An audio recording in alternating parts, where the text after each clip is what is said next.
at-dawa.tv দুনিয়া ও আখিরাতের কল্যাণে। একজন ইমানদার বাবা তার পরিবারের প্রতি কি কি ওসিয়ত করতে পারেন? বিসমিল্লাহ, আলহামদুলিল্লাহ, আসসালাতু ওয়াসসালামু আলা রাসূলিল্লাহ ওয়া আলা আলিহি ওয়া সাহবিহি ওয়া বাদ। আপনি দুটো শব্দ বলেছেন, একটা হলো ওসিয়ত এবং নসিহত। জি, আমি নসিহতটাকে আগে নিয়ে আসি। জি, সেটা হচ্ছে নসিহত কিন্তু সবাই সবাইকে করতে পারে। জি, আদ-দীনুন নসিহা, আদ-দীনুন নসিহা, আদ-দীনুন নসিহা। জি, দিনটাই হচ্ছে নসিহত করা।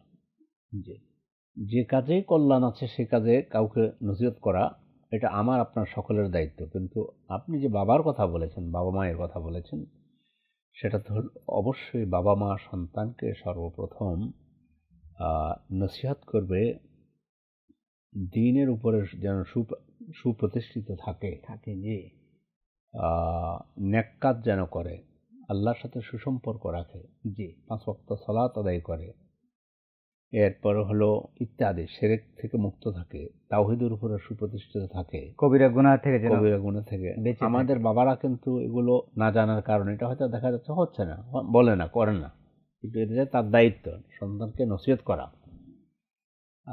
এই কাজগুলো অনেক বাবা মা করেন না। আবার আলহামদুলিল্লাহ অনেকে আছেন যারা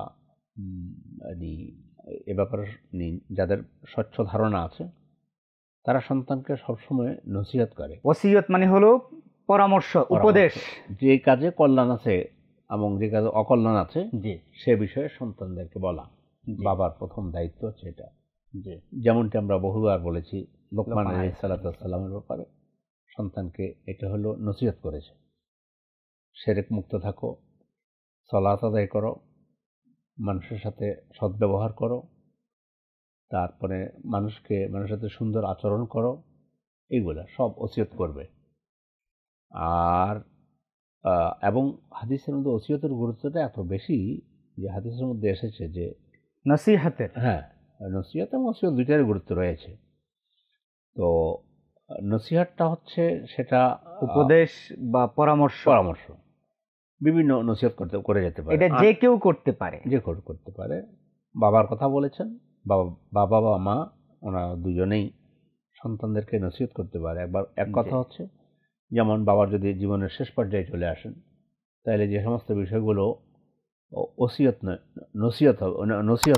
ওসিয়ত হবে, সেটা হলো কারো কোনো ঋণ যদি থাকে, বাবারা তোমরা আসো, আমরা ওসিয়ত নিয়ে আসতেছি, নসিহত নিয়ে যদি আপনার হ্যাঁ, তো নসিহতের কথা বলছি, সেটা হচ্ছে সৎ উপদেশ দেয়া, যে কাজে কল্যাণ আছে সে বিষয়ে বলা, যে কাজে অকল্যাণ আছে সে অকল্যাণের থেকে যেন তারা বেঁচে থাকে। তাতে করে বাবা আর কিয়ামতের দিন আল্লাহর নিকট জবাবদিহি করতে হবে না। আর যদি এই সৎ উপদেশ থেকে তিনি সন্তানদেরকে না দেন, সন্তানরা যদি সচ্চরিত্রবান না হয়, তাহলে কিন্তু এটার জন্য একটা দায়বদ্ধতা বাবার কিয়ামতের দিনও থেকে যাবে। এই জন্য সেটা থেকে মাহফুজ থাকার জন্য, সেটা থেকে নিজেকে সংরক্ষণ করার জন্য সন্তান যাতে কিয়ামতের দিন বাবা মাকে আসামির কাঠগড়ায় না দাঁড় করাতে পারে, এই জন্য সবসময় তাদেরকে সৎ উপদেশ দিতে থাকবে।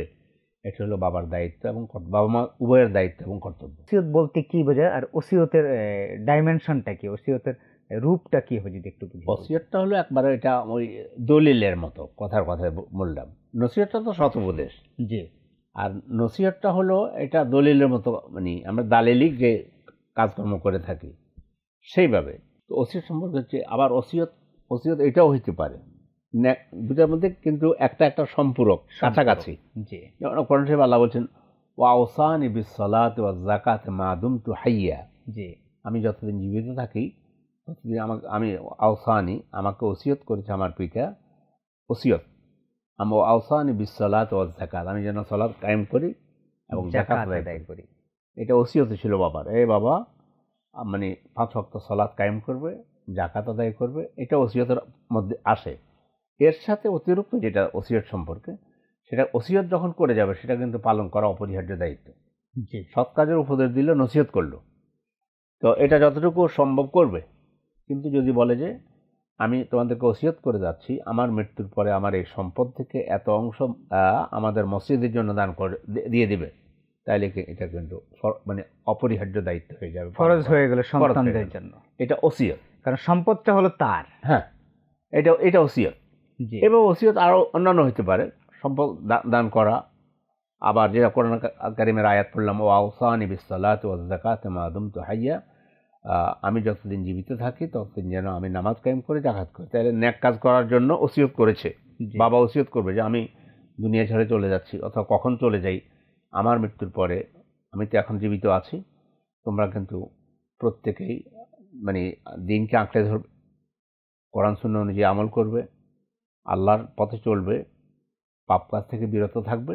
এটা নসিহত আওতায় নিয়ে আসা যায়, ওসিয়তের আওতায় নিয়ে আসা যায়। যেহেতু কোরআন শরীফে আওসানি বলছে, আমাকে ওসিয়ত করেছে আমার পিতা।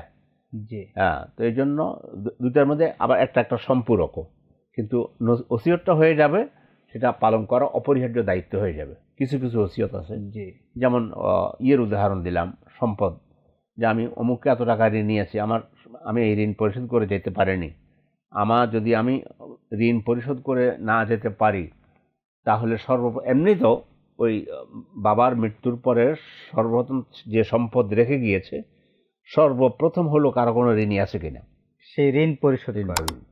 2 নম্বর হলো ওসিয়ত আছে কিনা। বাবা যদি ওসিয়ত করে যায়, এই ওসিয়ত সম্পদের ব্যাপারে কোনো যে হবে, ওয়ারিশ হবে, তার জন্য ওসিয়ত করতে পারবে না, সে ব্যতীত অন্যের জন্য ওসিয়ত করতে পারবে, সেটা নসিহত নয়। আচ্ছা, মানে কোনো মৃত ব্যক্তি অথবা কোনো ব্যক্তি যদি ওসিয়ত করে, যেমন দাদা তার সন্তান মারা গেছে, তার নাতির জন্য ওসিয়ত করার বিধান ইসলাম দিয়েছে। হ্যাঁ, এটা একটা গুরুত্বপূর্ণ বিষয়। অনেকেই তো বলে তো যে ইসলাম এত নিষ্ঠুর, যে দাদা বাবা মারা যাওয়ার পরে নাতিদেরকে বঞ্চিত করে, কিন্তু না, সেখানে বেশি দেওয়ার সুযোগ করে দিয়েছে আল্লাহ, বেশি দেওয়ার সুযোগ করে দিয়েছে। তো এই জন্য এগুলো হলো নসিহতের মধ্যে আসবে, যে আমার মৃত্যুর পর সম্পদ যখন তোমরা বন্টন করবে, সেই সম্পদ থেকে হকদার যারা আছে তাদের বাহিরে ওসিয়ত করতে পারে। হ্যাঁ, যে আমার নাতি, আমার ছেলে তো মারা গেল, যে কারণে ওয়ারিশ হিসাবে সে কিছু পাচ্ছে না, অতএব আমার নাতির জন্য তোমরা আমার সম্পদের এত অংশ তাকে দিয়ে দেবে, অথবা তোমরা যে অংশ পাবে সমান সমান বন্টন তাকেও দিও, হতে পারে, এটাও বলতে পারে, অথবা কম হোক বেশ হোক, যেটাই হোক, অথবা বন্টনে কোরআনে তোমরা ভাগ করে নিও, এটা আমার ওসিয়ত। হ্যাঁ, এটা ওসিয়ত হবে, যে আমি তোমাদের ওসিয়ত, তখন এটা পালন করা অপরিহার্য দায়িত্ব হয়ে যাবে। আর নসিহত যদি হয়, এখানে নসিহত যে তোমাদেরকে উপদেশ দিচ্ছি, একটু তোমরা যদি ভালো মনে করো, তাদেরকেও কিছু দিও। এই জায়গাটা এসে অনেকেই বাংলাদেশের প্রায় অনেকেই ভুল করে থাকেন ওসিয়তের ক্ষেত্রে। অনেক সময় যে আমার ছোট সন্তানটার অথবা মেজ সন্তানটার অর্থ সম্পদ কম, তার জন্য ওসিয়ত করে যায়, সেটা ওসিয়ত না, সে উনি দান করে দিয়ে যাবে জীবিত থাকতে, হেবা করে দিয়ে যাবে, কিন্তু ওসিয়ত করার জন্য কিন্তু সম্পদের হকদার যারা, তাদের বাহিরে কাউকে ওসিয়ত করতে হবে। ওসিয়তের বিষয়ে আরো যে বিষয়টা বক্তব্য হলো, যে আসলে আমরা কোনো ইমানদার যেন আসলে ঋণগ্রস্ত না থাকে। ঋণগ্রস্ত না থাকে, ঋণগ্রস্ত অবস্থায় যদি মৃত্যুবরণ করে, আর সন্তানরা অনেক সময় যে সন্তানদেরকে জানানো হয় না, এবং স্ত্রীরাও জানে না, অফিসে একজন কলিগের কাছ থেকে উনি ঋণ নিয়েছেন, সংসারে অভাব অনটন রয়েছে, কিন্তু এটা স্ত্রীকেও জানায়নি, সন্তানরাও জানে না, কিন্তু ওই কলিগ আবার তার বাসাও চেনে না, গ্রামের বাড়িও জানে না, সে আসলে নেয়ার মতো সুযোগও নাই। যদি একটু বুঝিয়ে বলতেন। কঠিন বিষয়। এই জন্য হাদিসের মধ্যে আসছে যে তোমাদের মধ্যে কোনো ব্যক্তি মানে যেন 2 দিন, মানে একটা দিন নির্ধারণ করছে যে এত টাইম পার হওয়ার আগে তার ওসিয়তটা যেন লিখে তার মাথার নিচে যেন থাকে, এত গুরুত্ব দেওয়া হয়েছে যে ঘুমাবার আগে তার ওসিয়তটা লিখে কতটুকু গুরুত্ব। এই যে আপনি বলছেন ঋণ নিল নিজের কলিগ থেকে, সন্তানরাও জানে না, স্ত্রীও জানে না, আবার ওই ভদ্রলোক তার কিছু চেনে না, তাহলে তো এটা সে যে ঋণ নিল, এই ঋণের দ্বার সর্বপ্রথম ঋণ এমন একটা বিষয় যেটা শহীদকেও ক্ষমা করা হবে না। শহীদের প্রথম রক্তের ফোঁটা মাটিতে পড়ার আগেই সব কিছু আল্লাহ তাআলা মাফ, কিন্তু ঋণটার ব্যাপারে এত কঠিন বিষয়, ঋণটা এটা দায়িত্ব বহন করতে হবে কেমন। হ্যাঁ, সূরা বাকারার তাদায়ানতুম বিদাইনিল্লাহ আজালিম মুসাম্মা ফাকতুবুহু, ঋণ যদি তোমরা একজনকে দাও, সেটা লিখে রাখো। ইসলাম লিখে রাখার জন্য বলা হয়েছে, এবং বলছে তোমাদের মানে ওসিয়তটা যেন লিখে তোমাদের মাথার নিচে যেন থাকে, তোমরা ঘুমাতে যাওয়ার আগে। তাহলে আর কারো ঋণ যদি এভাবে করেও কারো থেকে ঋণ নেয়, তাহলে সেটা তো লিখে দিয়ে গেল। তো এই জন্য এই ব্যাপারে এত গাফেল মানুষ, আমরা এটা করি না, কিন্তু এটা করা উচিত এবং প্রয়োজন, এবং অন্তত জানাই দিবে। আমি বাবা কখন কি অবস্থা হয় বলতে পারি না, অমুকের এত টাকা ঋণী আছি, এই দিন থেকে এত টাকা পরিশোধ করেছি, এত টাকা বাকি আছে, এতদিনের মধ্যে তার ঋণ পরিশোধ করার কথা, যে ইত্যাদি। এগুলো হলো নসিহতের আওতায় আসবে। এগুলো ওসিয়ত না, শতোপদেশের মধ্যে নিতে পারে, কিন্তু ওসিয়ত হলো এটা, এই যে আমি অমুকের ঋণী আছি, অমুকের নিকট এত টাকা, বা অমুককে আমি এই জিনিস দিব বলেছি, এটা দিয়ে দেবে। এরপরে যেটা বলেছি উদাহরণ, যে আমি আমার মৃত্যুর পরে আমার সম্পদ থেকে এইটা তোমরা মসজিদে দিবে, অথবা মক্তবে দিবে, অথবা মাদ্রাসায় দিবে, এতিমখানায় দিবে। এই জন্য যদি কোনো কাজ, সাদাকা জারিয়ার বিষয় যদি বলি, এগুলো নসিহত করতে হবে।